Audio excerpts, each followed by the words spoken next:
गर्मियों के दिन थे, खेतों में हरियाली थी, पेड़ों पर मीठे फल और मौसम एकदम सुहाना। तालाब के किनारे एक टिड्डा बैठा हुआ था, घास पर लेटा गिटार बजा रहा था और गा रहा था, जिंदगी न मिलेगी दोबारा तो क्यों करे काम दोबारा। उसी समय एक छोटी सी चींटी जमीन पर धीरे धीरे दाना उठा रही थी, पसीने से लथपथ लेकिन बिना रुके अपने घर की ओर बढ़ रही थी। टिड्डा बोला, अरे चींटी बहन, इतनी गर्मी में जान क्यों निकाल रही हो? चलो मस्ती करते हैं, गाते हैं, नाचते हैं, जिंदगी का मजा लो यार।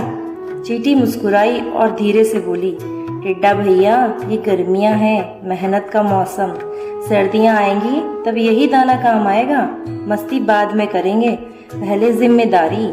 टिड्डा हंस पड़ा, तू तो फालतू टेंशन लेती है। दिन बीते, हफ्ते गुजरे, अब ठंडी हवाएं चल रही थी, पेड़ों से पत्ते उड़ गए थे, खेत सूख गए थे और टिड्डा वो काँप रहा था, भूख से बेहाल, कहीं कुछ खाने को नहीं, सब कुछ सुनसान, ठंड और तन्हा। वो चींटी के घर पहुंचा। उसने धीरे से दरवाज़ा खटखटाया। चींटी ने दरवाज़ा खोला। टिड्डे ने कहा, माफ़ करना चींटी बहन, तुम सही थी, मैंने समय पर मेहनत नहीं की और अब मेरे पास कुछ भी नहीं है।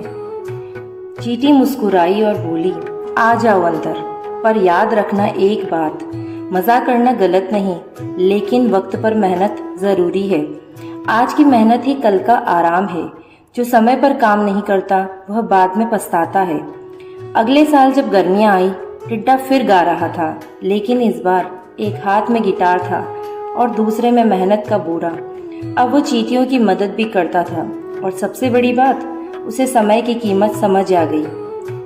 दोस्तों, जिंदगी में मस्ती ज़रूरी है, लेकिन वक्त पर जिम्मेदारी निभाना उससे भी ज़्यादा ज़रूरी है, क्योंकि वक्त लौट कर नहीं आता और वक्त पर किया गया काम ही कल की सफलता बनता है।